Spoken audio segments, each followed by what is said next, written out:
예, 오늘은 그 뒤이어서 국민의힘 유정복 경선 후보도 만나볼 텐데 그 전에 먼저 이준석 후보와 이야기 나눠보겠습니다. 자, 조기 대선 국면으로 전환되면서 이제 대통령 피사구권 부여 자격 이 여부가 아슬아슬했는데 85년 3월생 만 40세 대선 출마 자격이 됐습니다.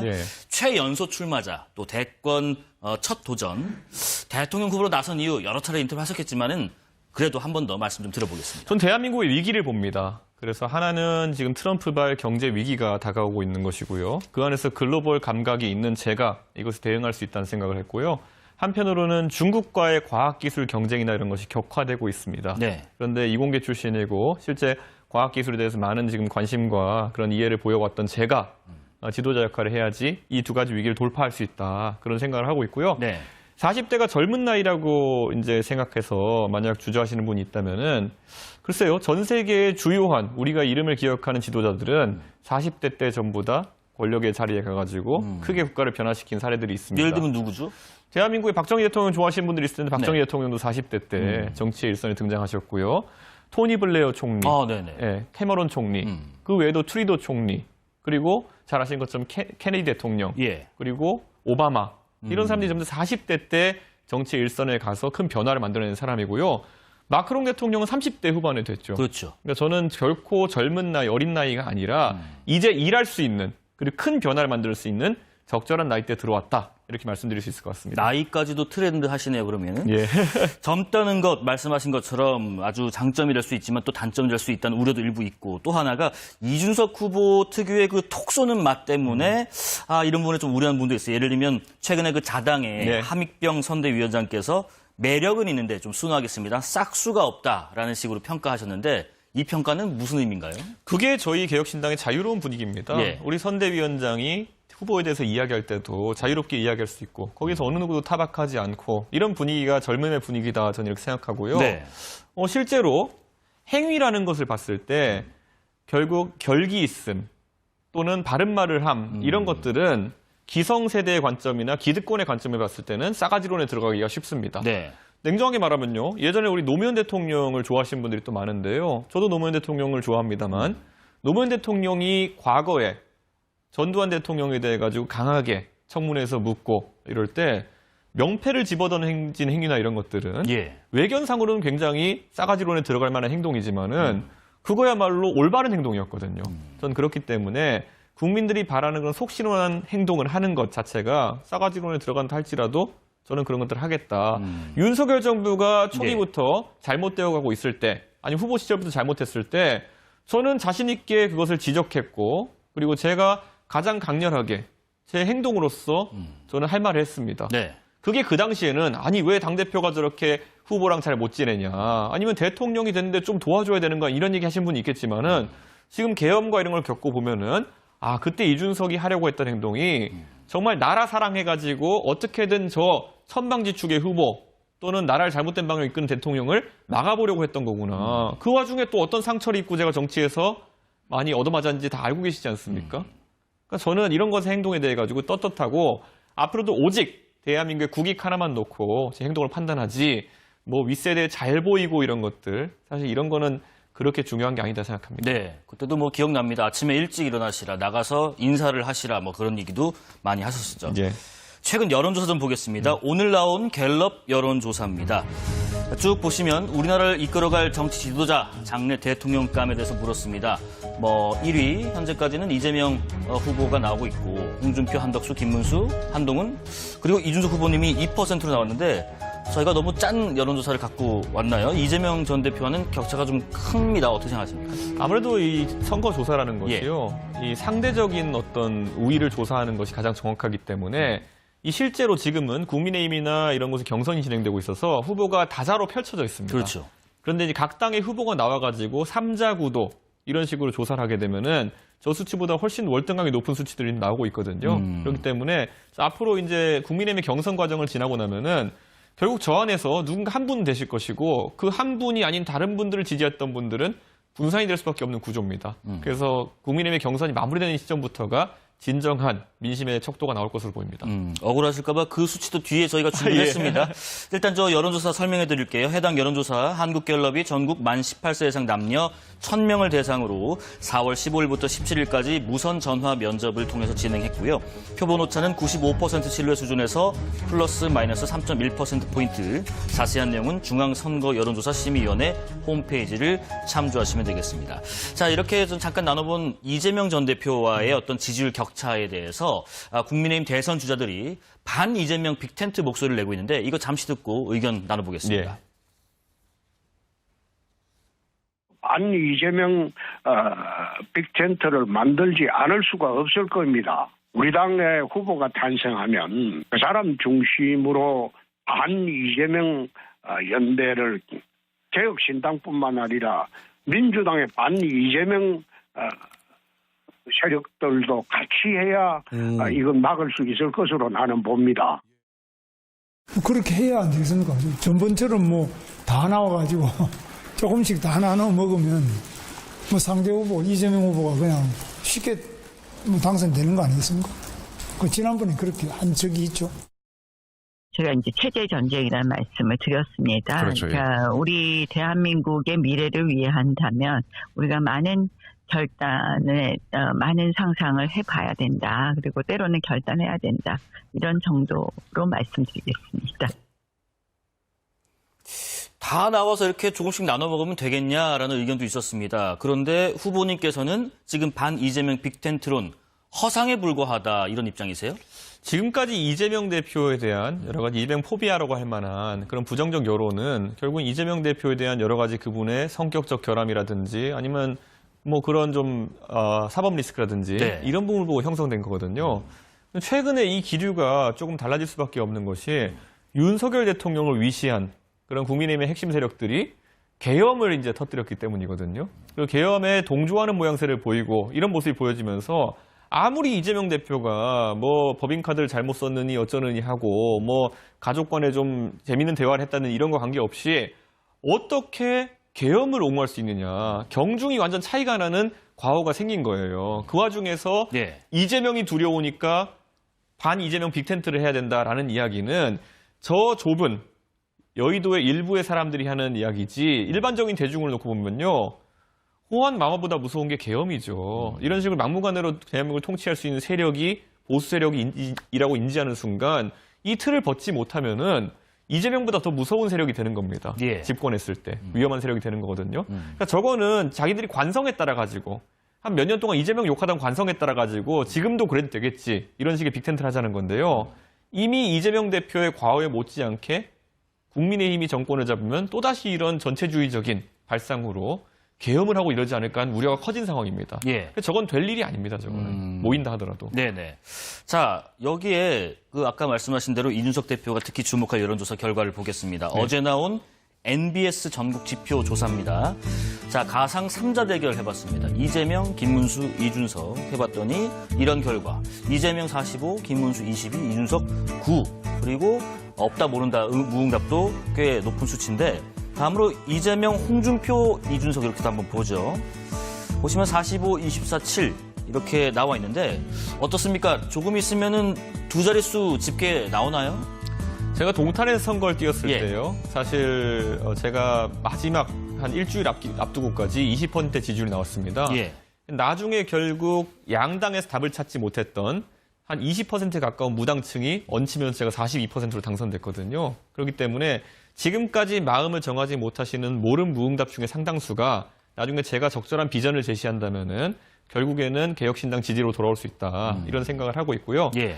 지금 확실한 것은 국민의힘이 계엄 이후에 어떠한 반성적인 언사나 조치가 없는 상황 속에서 이번 대선을 양자구도로 이길 수는 없다는 겁니다. 그렇기 때문에 오히려 이기기 위해 가지고는 3자 구도에서 계엄과도 무관하고 그리고 이재명 대표 같은 사법 리스크에도 무관한 개혁신당의 저 이준석이 더 두각을 드러내야 된다 이런 생각하고 있습니다. 예. 그래서인가요? 지금 국민의힘 홍준표 경선 후보는 이렇게 말합니다. 잠시 해당 여론조사에 대해서 설명드려야죠. 죄송합니다. 엠브레인 퍼블릭, K-스텔 리서치, 코리아 리서치 인터내셔널 또 한국 리서치가 전국 만 18세 이상 남녀 1,001명을 대상으로 14일부터 16일까지 무선 전화 면접을 통해서 진행했고요.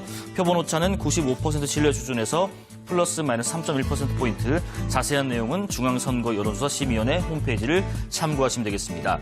자, 홍준표 후보가 나는 이준석 좋아한다. 엑설런트다. 그분 표현을 빌릴게요. 이재명 이기려면 준석이를 품어야 한다. 지금 보시는 것처럼 이렇게 얘기했습니다. 여기에 답변을 하신다면요? 그러니까 제가 무슨 뭐 알도 아니고 뭘 품는다는지 자꾸 얘기하시는지 모르겠는데요. 많은 국민들이 모르는 사람이 없을 겁니다.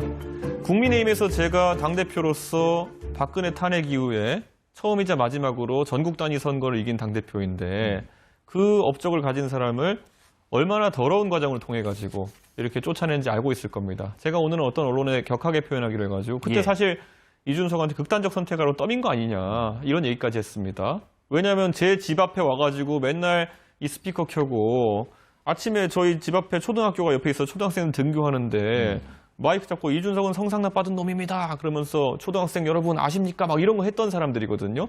그 정도로 사람을 극단적인 선택하도록 몰아넣었던 사람들이 지금 와가지고 우리가 선거를 이기려면 네가 필요하니까 너 합쳐야 된다. 안 하면 너 배신자. 뭐 이런 식으로 나오면은 이게 얼마나 말도 안 되는 논리입니까? 예. 사실 예를 들어 남녀가 만나는데 뭐 예를 들어 서로 좋아해야지 이런 것들이 성립하는 것일 텐데 갑자기 한쪽에서 가가지고 저는 당신과 꼭 결혼해야 됩니다. 이 말을 반복한다 해가지고 그게 이루어질 수 있겠습니까? 저는 만약에 국민의힘이 이런 걸 생각이라도 한다면은 제가 뭐 성상납인 이런 혐의에 대해 가지고 무혐의 처분받은 지가 거의 1년이 다 돼갑니다. 네네. 그런 상황 속에서 이것에 대해서 그러면 그 당시에 그런 사태를 일으킨 사람들, 그럼 그때 일어났던 일에 대한 적절한 조처 이런 것들을 얘기하는 사람이 한 명이라도 있어야 되거든요. 자, 소돔과 고모라도 한 명, 두 명만 있었어도 안 망했을 것처럼 지금 이런 엄청난 과오에 대해 가지고 단 한 명도 얘기하길 꺼려하고 있어요. 그 정도 용기가 없는 사람들이 어떻게 이런 빅텐트니 뭐니 하는 것을 성사시킬 수 있겠습니까? 지금 오히려 저한테 배신자라는 꺼낼 기세예요. 저한테 사실상 쫓아내놓고는 네가 여기 참여 안 하면 배신자다 이러려고 하고 있어요. 적반하장도 유분수지. 저는 그래서 이 방송을 보시는 분들 많은 분들도요. 목적을 내세우시면 안 됩니다. 이기려면 이렇게 된다는 그냥 그들만의 당위고요. 결국은 차근차근 풀어갈 리스트림이 있으면은 진정성 있게 해보시라. 근데 못할 거다. 저는 확신합니다. 못할 거라고 확신하신다. 한덕수 권한대행이요. 계속 지금 차출론 얘기 나오는데 여기에 대한 입장은 어떠세요? 저는 한덕수 대행이 사실 관료로서 존경받는 분이고 또 대한민국의 통상 위기 속에서 통상 전문가로서 충분히 하셔야 될 일이 있다라는 생각하고 있습니다. 그런데 지금까지 관료의 영역에서 성공하셨던 분들이 정치의 영역으로 넘어오실 때 부침을 겪었던 사례들이 있습니다. 바로 지난번 탄핵 대선에서 반기문 유엔 사무총장이 겪었던 일도 그런 상황일 텐데요. 그래서 순탄하지는 않을 것이다. 이런 생각하고 공무원을 지내시다가 이 정치인으로 전환하시는 과정이 너무 짧아가지고 윤석열 대통령이 사실상 검증 과정 거치지 못한 측면이 있거든요. 근데 그때 윤석열 대통령도 한 6개월 정도는 사실상 그 정치인 생활을 하셨는데 지금 만약에 내일 총리를 그만두시고 정치 선언을 하신다 하더라도 한 달 반 남짓의 기간 동안에 한덕수 총리에 대한 그런 정치인으로서의 검증이 완벽하긴 되기는 어려울 것이다. 그래서 하필이면은 정치인으로서의 탈바꿈에 실패한 윤석열 대통령의 파면으로 이루어진 선거에서 너무 급작스럽게 전환하시는 한덕수 총리에 대해 가지고 의구심을 사람들이 거두기는 어려울 것이다. 저는 그래서 좀 부정적으로까지는 아니지만은 쉽지 않을 거라는 생각을 합니다. 알겠습니다. 남 얘기 또 남의 비판 얘기 이제 좀 접어두고 비전 얘기 좀 해보겠습니다. 그렇다면 대통령 후보로서 이준석 후보의 정책적 공약 중에서 이것만은 내가 반드시 약속할 수 있다. 어떤 건가요? 앞으로 조기 대선에서 많은 후보들이 굉장히 포퓰리즘적인 공약을 유권자들께 말씀드릴 겁니다. 뭐 25만 원 주겠다부터 시작해서 별의별 얘기가 다 나올 건데요. 대한민국의 지금 위기라는 건요. 일반적인 봉급 생활자가 가처분 소득, 그러니까 내가 쓸 수 있는 돈이 굉장히 줄어들었습니다. 세금 빠지고 그다음에 국민연금하고 건강보험료, 국민연금 이미 올랐죠. 그리고 거기에 더해가지고 이제 주택담보대출 같은 것들 몇 년 전에 비해가지고 금리가 많이 올랐습니다. 그렇습니다. 한 달에 뭐 80만 원씩 갚던 분들이 요즘 150씩 갚는 분들이 허다합니다. 그래서 쓸 돈이 없어지니까 사실 여기서 소상공인들이 뭐 벌어진 돈도 줄어들고 경기가 살지 않는 거거든요. 그래서 저는 가처분 소득을 늘리겠다는 것인데 그럼 앞부분에 제가 얘기했던 여러 가지 비용들, 세금과 아니면 연금보험료나 아니면 건강보험료나 이런 것들을 줄이겠다는 약속을 저는 하는 겁니다. 그 줄인다는 거는 예. 우리 국민들께 저는 제시할 겁니다. 사실상의 그러니까 감세를 하는 대신에 지난 10년간 무분별하게 늘어났던 복지에 대해 가지고 재구조화를 하자. 이 말씀을 드리고 싶은 거고요. 네. 이게 사실 정치하는 사람으로서는 꽤 용기 있는 그런 도전입니다. 네네.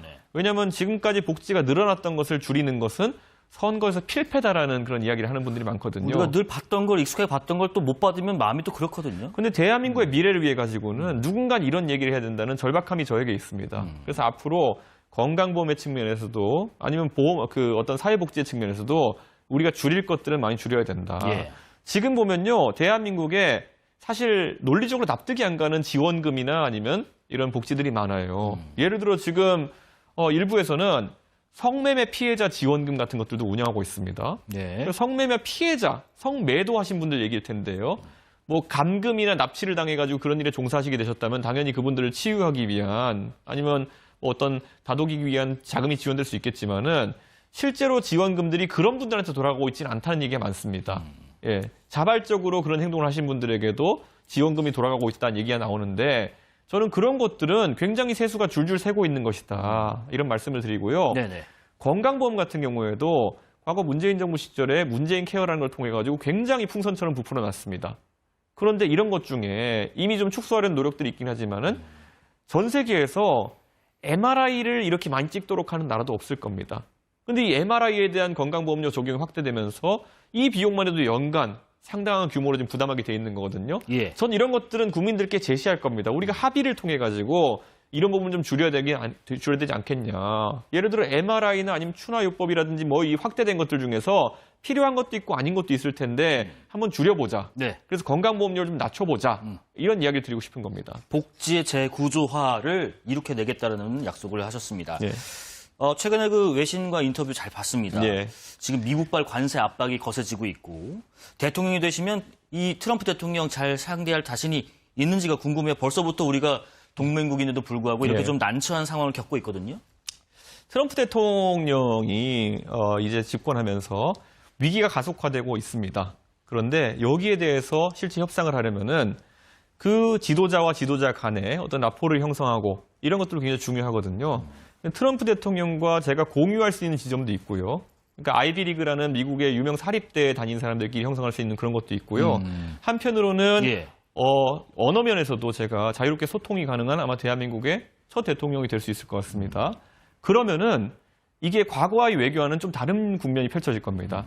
외람되게도 지금까지 문재인 대통령 어디 국제적인 외교 현장에 가셔가지고 뭐 좀 조는 모습이라든지 아니면 윤석열 대통령 우리 잘 알지만은 가셔가지고 실제 지도자들과의 대화보다는 오히려 비속어를 썼느냐 아니냐 이런 것들로 구설수에 오르고 이런 걸 보면서 사실 외교의 공간에서 대한민국 대통령들의 역할이 좀 부실했다는 얘기가 나오는 거거든요. 네. 저는 그런 측면에서 제가 가진 모든 걸 쏟아부어가지고 통상이나 외교 측면에서 한 단계 업그레이드된 대한민국을 보여주겠다.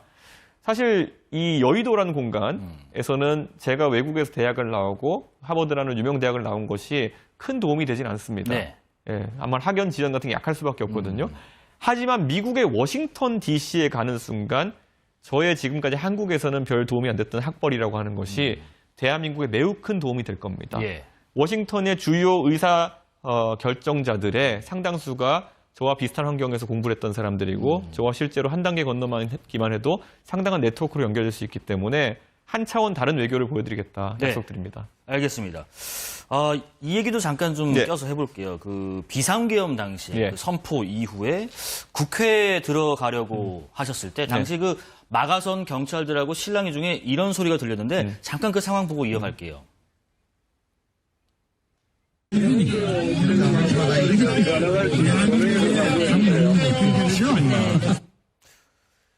이 시끄러 임마 이렇게 하셨는데 담 넘자라고 했을 때 이게 누구에게 어떤 의도로 하신 말씀인가요? 저희 저랑 원래 굉장히 오래전부터 형제처럼 지낸 비서관이 지금 천하람 의원실에 있습니다. 아, 네네. 그 비서관이 저에게 담을 넘자고 하는 것인데 저 시점은 1시가 지난 시점이었습니다. 그렇기 때문에 표결이 완료된 시점에 이제 넘어가자고 하는 것인데 그럴 필요는 없다. 왜냐하면 국회 본회의장에 있는 의원들과 제가 소통하고 있었거든요.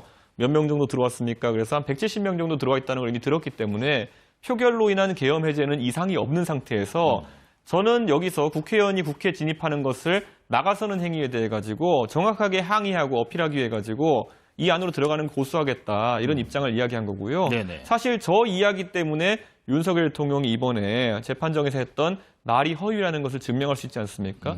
저는 저런 그 공식적인 행보들을 가져가는 것이 항상 굉장히 중요하다 생각하고 제 권리와 의무에 해당하는 것이다. 국회의원으로서 그런 네네. 생각을 합니다. 네. 저는 뭐 저 영상에 대해서 많은 분들이 얘기하시지만은 비슷한 상황이 반복되어도 저는 공식적인 대처를 할 것이다 말씀드립니다. 알겠습니다. 지난 20대 대통령 선거 당시에 그 선거운동 양상을 보면요. 호남에 굉장히 공을 들이셨었는데 이번 대선에는 어떻게 호남에 소구하실 계획이신지요? 계속 저의 노력을 봐오신 분들이 호남에 많이 계실 겁니다. 작년 5.18에는 저희 개혁신당의 의원 셋이 가가지고 5.18 묘지에서 하나하나 닦으셨죠? 한 분 한 분에게 꽃과 그리고 비석을 닦고 이런 행동을 하면서 진정성을 보인 바가 있거든요. 저는 그런 부분이 다른 의도가 아니라 결국 이제는 지역 간의 그런 과거의 은원관계 같은 것들이 사라지고 결국엔 누가 호남 발전의 적임자인지를 놓고 경쟁해야 되는 시기가 오지 않았나 이런 생각하는 겁니다. 지금 만약에 호남에서 이 방송을 시청하시는 분들이 계시다면요. 여쭙고 싶습니다. 그 민주당이 모든 정치의 영역을 독점하던 시절에 복합 쇼핑몰 하나 제대로 추진되지 않아가지고 많은 말이 있었는데 이준석이 젊은 세대와 소통하면서 광주에 그런 것이 필요하다는 것을 널리 알린 뒤부터 이런 논의가 진척돼가지고 이제 호남에 복합 쇼핑몰이 들어설 겁니다. 그러니까 저는 이런 것들이 복합 쇼핑몰 하나겠습니까? 앞으로 호남에 지역 정치권의 그런 카르텔화된 측면 때문에 들어오지 못했던 것들 앞으로도 많이 제시하고 이끌어내겠습니다. 예. 호남에도 이제 5.18에 대한 책임론이나 아니면 그런 비하나 이런 문제로 무리를 일으켰던 그런 보수가 아니라 정말 호남 지역 발전을 잘 이끌어나갈 수 있는 보수에 대해 가지고 한번 관심을 주시면은 그게 경쟁 체제가 돼 가지고 호남 발전을 더 가속화시킬 수 있을 것이다. 이준석이라면 한번 믿어보실 수 있지 않겠습니까? 단 한 번도 그런 호남에서 아프게 생각하는 부분에 대해서 잘못된 행동을 한 적이 없고 네. 잘못된 언행을 한 적이 없는 저 이준석에게 관심을 가져주시길 부탁드리겠습니다. 알겠습니다. 명태균 씨 이 관련 의혹 좀 여쭤봐야 될 것 같아요. 명태균 씨와 이준석 후보가 지난 2021년 2년 동안 나눈 대화를 한 언론 매체가 다음 주에 보도하겠다 이렇게 예고했는데 무슨 내용을 보도하겠다는 건지 그 예고 내용 듣고 이어가겠습니다.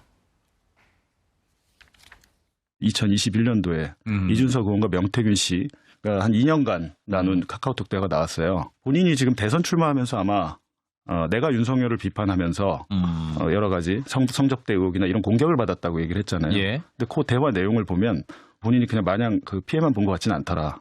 거기에 대한 대응을 할 거 아닙니까? 예. 명태균 씨랑 둘이서 막 공모한 것들이 있습니다. 뭐 이런 발언을 들어봤고 후보님께서는 뭐 명태균 씨랑 인연이 있었던 거는 인정을 하셨지만은 이 여론 조작이나 뭐 등등의 의혹에 대해서는 선을 그어 오셨고요. 그런데 명태균 씨와 이준석 후보가 공모한 내역이 있다는데 여기서 답변하신다면요? 공모라는 단어를 굉장히 음모론적으로 쓰기 때문에 예. 뭐 대단한 일을 했다라고 말씀하시려는 것 같은데요. 있으면 공개하면 됩니다. 그리고 제가 말씀드리지만은 그 당시에 윤석열 대통령이 메신저로서 명태균 씨를 이제 썼기 때문에 그 과정에서 여러 가지 대화가 오갈 수 있는 겁니다. 근데 뭐 거기에 대해 가지고 그분과 만약 공모를 해가지고 어떤 나쁜 일을 했다. 만약에 윤석열 대통령과 나쁜 일을 했다. 그럼 저를 그렇게 윤석열 대통령이 쫓아낼 수나 있겠습니까? 제가 그런 부분을 알고 있다면 만약 잘못하는 일을 같이 했다고 한다면은 네. 그러니까 애초에 그거 자체가 좀 박한 그런 의혹이다 이렇게 생각하고요. 네네. 지금 뭐 성상납 의혹으로 저를 쫓아낸 마당에 거기서 어떤 이득을 볼 수 있다는 건 저는 의아하거든요. 저런 주장 자체가. 뭐 방금 손해만 본 건 아니다라는 얘기를 하는데요. 성상납 의혹으로 당대표를 쫓겨나는 과정 중에서 이준석이 볼 수 있는 이득이 있을까요? 그러니까 저는 뭐 2년간 나눈 대화 이런 것들이 자극적인 얘기지만요. 뭐 어떤 얘기가 있는지 한번 공개해 보시죠. 예. 일단 뭐 공개되는 거 뭐 전혀 지금 거리낄 게 없다는 예. 말씀하셨고 하나만 더요. 21년 그 국민의힘 당대표 1위 여론조사 결과가 있었는데 이게 발표 하루 전에 인터넷에서 정확하게 발표 시간까지 예고를 하시면서 여론조사 결과를 미리 받아본 거 아니냐 이런 논란이 있었는데 지금 뭐 관련 영상은 나오고 있어요. 1위 할 거 알고 말씀하신 건가요? 여론조사 결과는요. 예. 미리 알게 되는 경우가 허다합니다.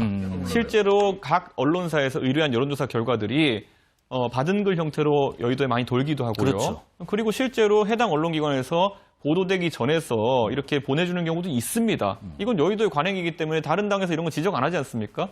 과거에 정청래 의원이 민주당의 정청래 의원이 여론조사 꽃이라는 기관의 여론조사 결과를 사실상 수치까지는 아니지만은 미리 사실상 공개함으로 인해 가지고 문제가 된 적도 있었거든요. 근데 나중에 최종적으로는 별 문제 없음으로 이제 결론 난 걸로 알고 있습니다. 그렇기 때문에 이것에 대해 가지고는 여의도의 관행을 가지고 무슨 대단한 일이 있었다라고 얘기하는 것 자체가 좀 의아스럽고요.